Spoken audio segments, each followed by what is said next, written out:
शिंदेंच्या मंत्र्यांची भाजपा प्रदेशाध्यक्ष रवींद्र चव्हाणांवर नाराजी। मंत्रिमंडळ बैठकीवर बहिष्कार, फक्त उपमुख्यमंत्री शिंदेंचीच हजेरी। मित्रपक्षांचे पदाधिकारी फोडण्याचा आरोप, सूत्रांची माहिती।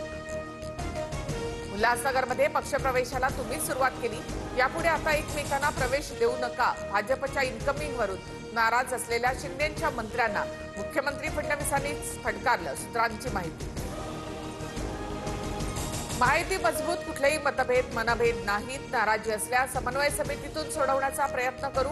शिंदेंच्या मंत्र्यांच्या नाराजीचं वृत्त बावनकुळेंनी मात्र फेटाळलं। महायुतीमधल्या वरिष्ठ नेत्यांचा निर्णय, घटक पक्षातील नेते एकमेकांच्या पक्षात घ्यायचे नाहीत। मंत्री प्रताप सरनाईक यांची माहिती। शिवसेनेच्या मंत्र्यांमध्ये नाराजी नाही, मंत्रिमंडळ बैठकीवर कुणीही बहिष्कार टाकला नाही। नाराजीच्या चर्चांवर उदय सामंतांचं स्पष्टीकरण। ठाकरेंच्या शिवसेनेला धक्का, अद्वै हिरेंसह राजू शिंदेंचा भाजपत प्रवेश। हिरेंनी दादा भुसेंच्या विरोधात तर राजू शिंदेंनी शिरसाटांच्या विरोधात विधानसभा लढवली होती।